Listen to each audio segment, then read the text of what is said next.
I'm really sorry. तो अपनी माँ से बहुत प्यार करता था। अगर हो सके तो उन्हें माफ कर दे। I'm really sorry.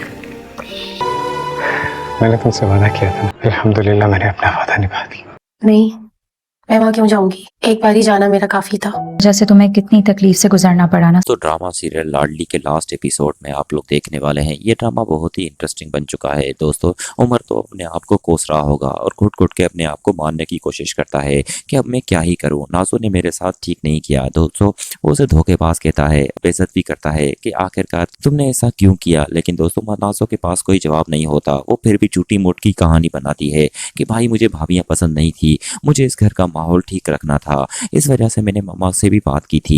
इन सब में मोम भी शामिल है। लेकिन दोस्तों सबात शामिल नहीं होती। सबात तो अपनी बेटी को बचाने के लिए ये सब करती है, क्योंकि सबात को शुरू से मालूम था कि ये सब नाजो का किया धरा है। नाजो की वजह से इसाक साहब की मौत हो गई, लेकिन वो फिर भी खामोश रही। हालांकि उमर अपनी माँ से भी ये सवाल करता है कि मोम आपको सब पता था, उसके बावजूद भी आप खामोश रही। मुझे आप एक दफ़ा बता देती, जब फैक्ट्री तबाह हुई थी तब भी आप मुझे बता सकती थी कि ये सब नुकसान जो हो रहा है ये किसकी वजह से हो रहा है। नाजो को उसने शे दी और नाजो इतनी मजबूत हो गई और वो प्लानिंग करती गई और सबको घर से बाहर निकालती गई। आखिर में नाजो ने इब्रिश को भी निकाल दिया ताकि वो घर पर राज कर सके। लेकिन जब उमर को ये सच्चाई पता चलती है तो दोस्तों पैरों तले जमीन खिसक जाती है कि ये सब क्या हो गया, मेरे सारे खून के रिश्ते टूट गए। खासकर अरसल, दोस्तों अरसल से वो बहुत नफरत करता है। लेकिन जब उसे ये सब पता चलता है तो वो अपने आप को पीटने लगता है कि मैंने हीरे जैसे भाई को मारने की कोशिश की और उस पर हाथ उठाया। दोस्तों ये सब सुनकर उमर बस रो रहा होगा और अपने आप को मारने की कोशिश करता है कि अब किस मुंह से जाऊं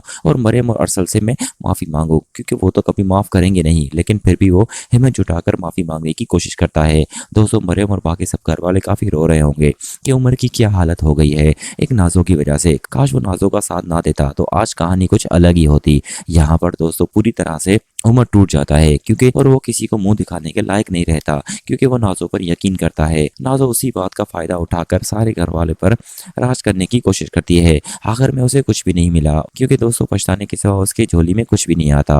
रोहम ने भी उसे तलाक दे दी, क्योंकि अब उसके पास कोई भी रहने के लिए तैयार नहीं है और ना ही कोई दोबारा भरोसा करेगा। हालांकि वो माफ़ी भी मांगती है, लेकिन अब माफ़ी मांगने का क्या फ़ायदा, क्योंकि माफ़ी मांगने से चीज़ें हल नहीं हो जाती। इसाक साहब वापस नहीं आ सकते और मरियम का जो इतना सारा वक्त ख़राब हुआ वो वापस नहीं आ सकता।